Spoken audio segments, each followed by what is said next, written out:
Olá pessoal, e aí? Você sabe como funciona o financiamento das campanhas eleitorais? De onde vem esse dinheiro para santinhos, propaganda eleitoral, adesivos?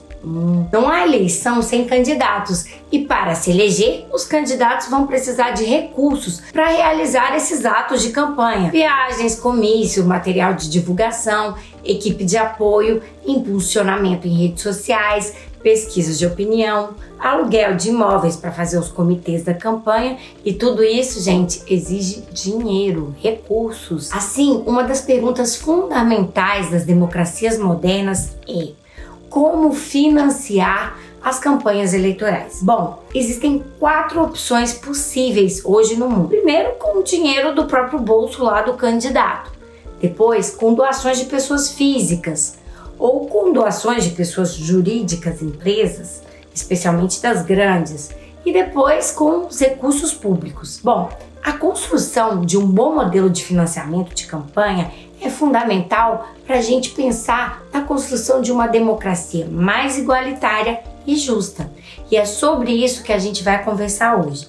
E se você gosta do nosso trabalho, não deixe de assinar aqui o canal, clicar no sininho aqui embaixo para ser notificado sempre que a gente publicar um novo conteúdo. Também não se esqueça de acompanhar a gente lá no Instagram, que é o @amáquinapública, porque lá tem muita coisa que a gente só compartilha por lá.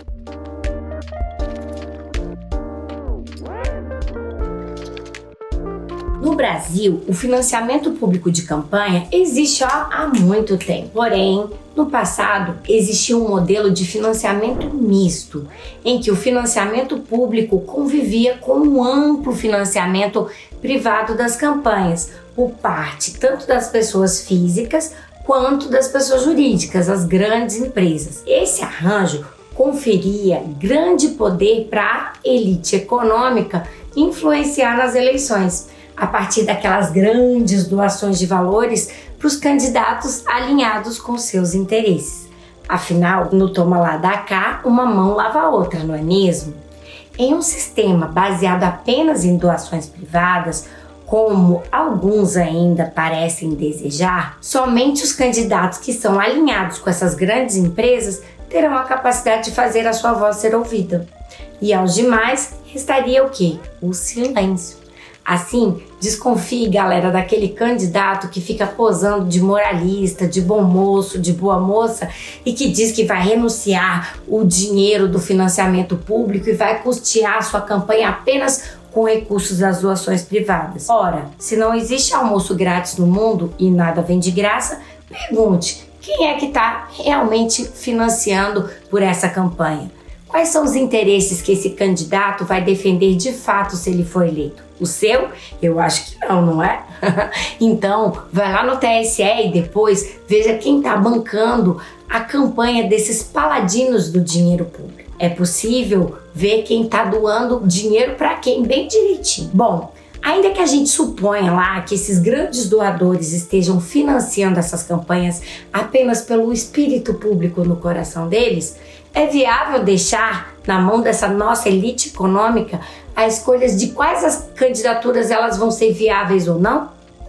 Fica a reflexão. O Brasil, pessoal, é um país extremamente desigual, onde menos de 1% da população detém mais de 50% de todo o PIB do país. Assim, como é que a gente vai construir um Estado igual, com leis e programas de governo para todos, se apenas o interesse da parte mais rica da sociedade vai ser representado no parlamento e nos poderes executivos, tanto da União, dos estados e dos municípios? Vai ficar difícil, né?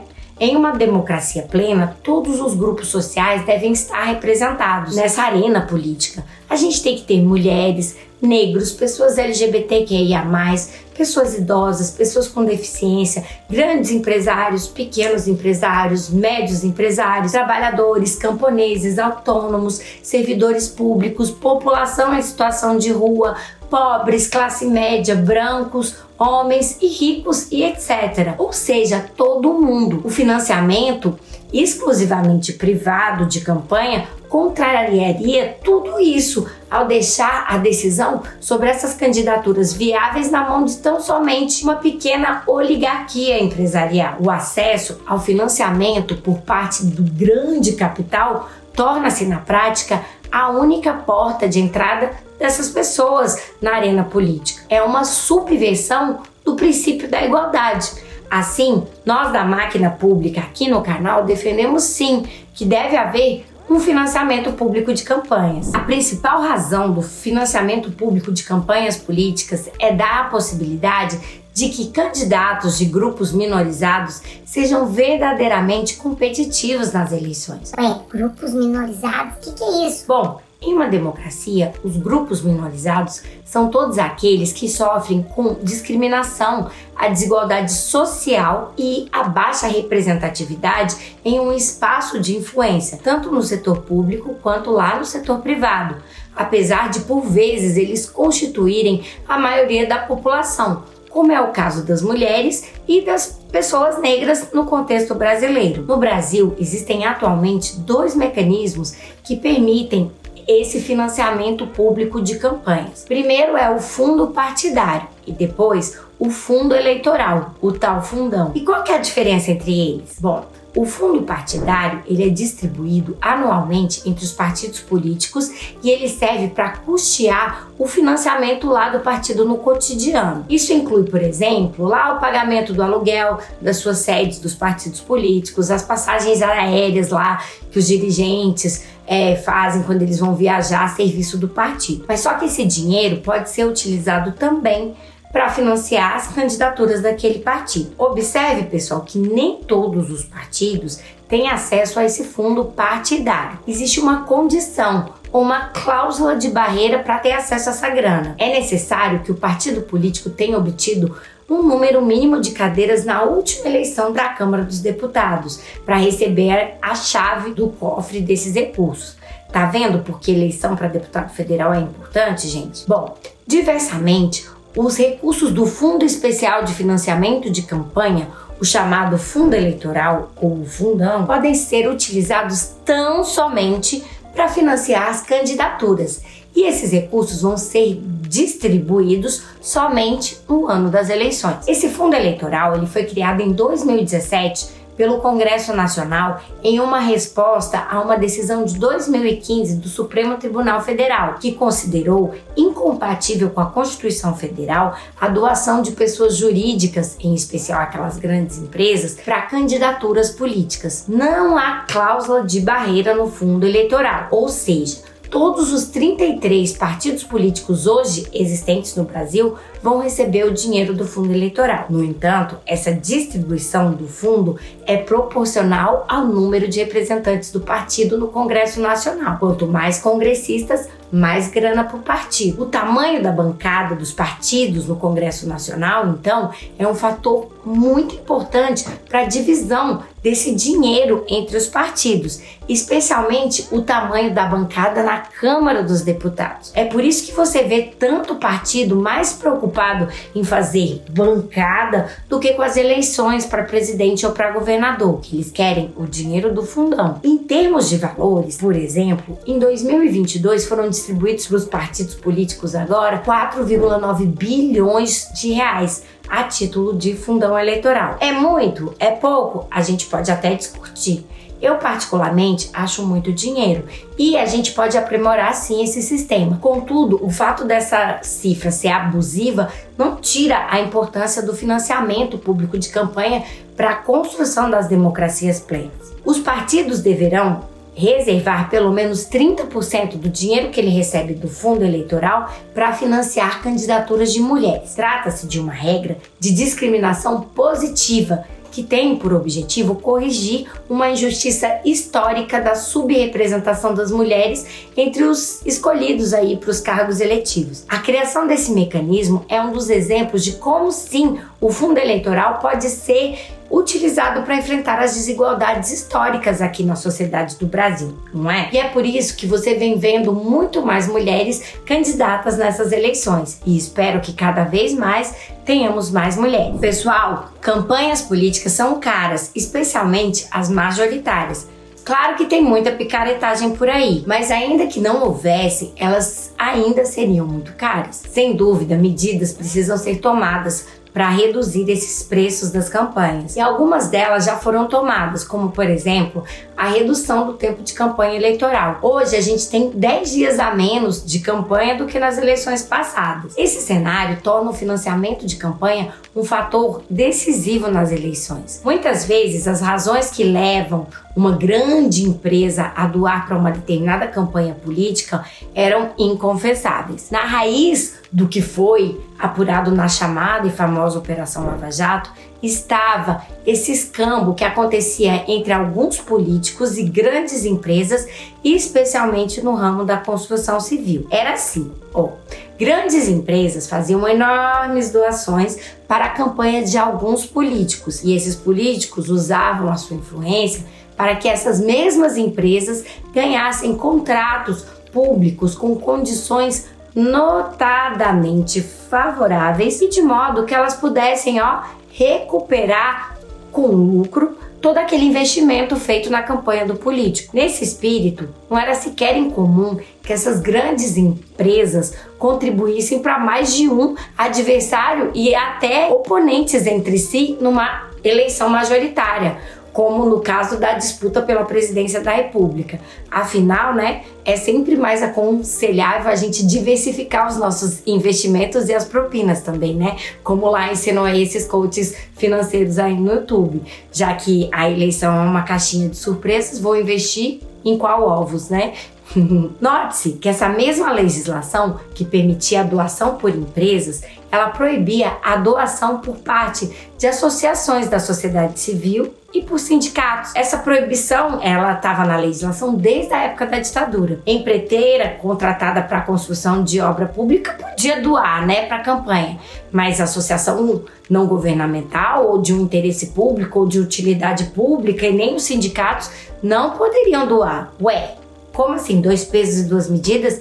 Tá vendo um viés? Foi nesse contexto que em 2015 o STF, lá no julgamento da ação declaratória de inconstitucionalidade 4650, julgou inconstitucional esse financiamento privado de campanhas eleitorais por pessoas jurídicas, em especial essas grandes empresas. Agora, somente pessoas físicas podem doar para as campanhas e essa doação não pode ultrapassar 10% dos rendimentos brutos do doador no ano anterior à eleição. Mas com esse monte de bilionário que a gente tem no Brasil, isso ainda pode ser muito dinheiro, Depois da decisão do Supremo Tribunal Federal, o Congresso Nacional foi então obrigado a rever todo esse mecanismo de financiamento das campanhas políticas, de modo a colocar esse financiamento público de campanha, ou seja, o fundo eleitoral, como um elemento central desse novo arranjo. Os parlamentares sabiam que para a maior parte das candidaturas, as doações das pessoas físicas não seriam suficientes para bancar as respectivas campanhas. Por quê? O Brasil ainda não possui esse tipo de tradição de doação de pessoas físicas como eu e você numa escala necessária para bancar uma quantidade relevante e plural de campanhas eleitorais. Além disso, manter o centro do mecanismo de financiamento nessas doações privadas seria manter um modelo que, além de possuir um enorme déficit democrático, garantia que a continuidade do ambiente do troca-troca, do escambo, que conduziu exatamente àquela situação observada pela Operação Lava Jato. Pessoal, a eleição é um espaço público e o seu caráter plural e democrático deve ser sim estimulado e defendido por meio de políticas públicas. O financiamento público de campanhas diminui, então, a influência dessas grandes empresas nas eleições e favorece uma maior diversidade e representatividade no espaço público, com candidaturas mais viáveis que representem outros conjuntos de interesses. Além disso, a experiência mostra que esse financiamento público de campanha é um mecanismo também mais transparente para a gente poder acompanhar como são feitas as campanhas. Todos nós podemos acompanhar quanto que cada partido recebeu de verbas públicas e como os líderes partidários repartiram esse bolo para cada campanha. A gente pode ainda verificar quase em tempo real com que os candidatos estão gastando o dinheiro público que recebeu. Nota-se que aqui no Brasil a gente não está sozinho entre as nossas democracias contemporâneas em adotar essa ideia do financiamento público da campanha como um mecanismo central para a gente financiar as campanhas políticas. Atualmente, há 118 países com algum tipo de financiamento público de campanhas das campanhas políticas. Por exemplo, lá no México e na França, assim como no Brasil, há um fundo eleitoral e são admitidas apenas doações por pessoas físicas. Nos Estados Unidos, em um nível federal, é proibido também o financiamento de candidaturas por empresas. Porém, os grandes partidos de lá deram um jeitinho lá para se beneficiar do dinheiro das grandes corporações. Ah, tá vendo? Não é só brasileiro que gosta de dar um jeitinho para se dar bem. Todo mundo gosta, inclusive os americanos. As grandes empresas dos Estados Unidos colocam milhões e milhões de dólares nos chamados comitês de ação políticas, os famosos PAC. Eles são entidades privadas, não vinculadas formalmente a qualquer campanha, mas só que eles utilizam esses recursos para apoiar candidatos e atacar os adversários. É o que acontece no contexto brasileiro quando um empresário resolve impulsionar em redes sociais conteúdos favoráveis ou desfavoráveis a um candidato, por fora assim da contabilidade formal lá do candidato que ele busca favorecer. E soa familiar? Esse atual arranjo de financiamento público de campanha do Brasil é perfeito? Não, galera, não é perfeito. Isso porque ele concentra muito poder ainda nas mãos dos líderes partidários para decidir a destinação dos recursos. Talvez a distribuição desses recursos devesse ser de uma forma mais democrática dentro do partido e menos dependente do arbítrio dos donos do partido, dos caciques dos partidos. Sem dúvida, devem ser rechaçadas essas iniciativas que buscam tornar menos transparente a gestão interna desses recursos pelo partido, pois a transparência anda de mãos dadas com o uso responsável desse dinheiro público em prol da maior representatividade da nossa democracia. Por outro lado, o ideal é que o financiamento público de campanha seja acompanhado de outras fontes de recursos para que esses empreendimentos sejam mais viáveis, principalmente com a doação de cidadãos como eu e você, na forma de um modelo de financiamento misto, como já acontece aqui no Brasil. A ideia é evitar que o aparelho burocrático dependa exclusivamente dos recursos públicos e se feche em relação às necessidades e às demandas lá da base eleitoral do candidato, o que agravaria ainda mais uma maior crise de representatividade nessas democracias ocidentais, inclusive o Brasil, que a gente já enfrenta. Talvez o caso, então, seria a gente criar mecanismos adicionais para estimular o cidadão a contribuir para a campanha do seu candidato e o candidato a buscar esses recursos na iniciativa privada. Na Alemanha tem uma ideia boa. Por exemplo, para cada €1 doado para uma campanha, o Estado contribui com 38 centavos de euro.